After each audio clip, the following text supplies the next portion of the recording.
DJ Shubham Sumerpur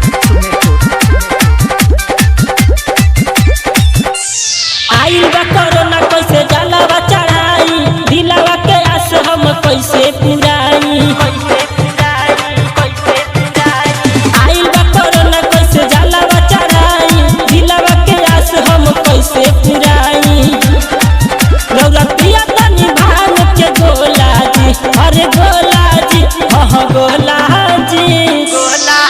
लागे बची नहीं ये कहूँ टोला जी कौन उपाय करी भोला जी लागे बची नहीं ये कहूँ टोला जी कौन उपाय करी भोला जी।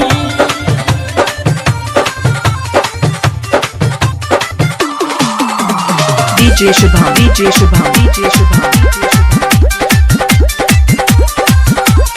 Sumerpur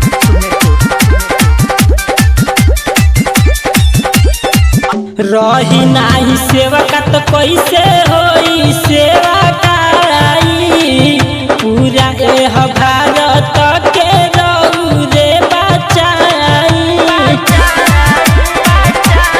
ए बाबा रही नाही सेवा का तो कैसे होई सेवा कराई पूरा एह भारत के रहू रे बचाई पूरा ही जगह ही पहुँच हाहाकार जी हमारे ही सुनली रौरा पुकार जी जहाँ निकलता शोर बड़ी होला जी अरे होला जी हाँ होला जी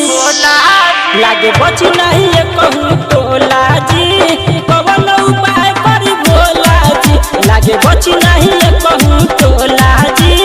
कौन उपाय करी भोला जी।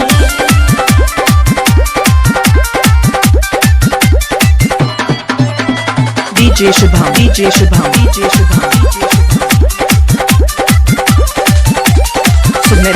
Sumerpur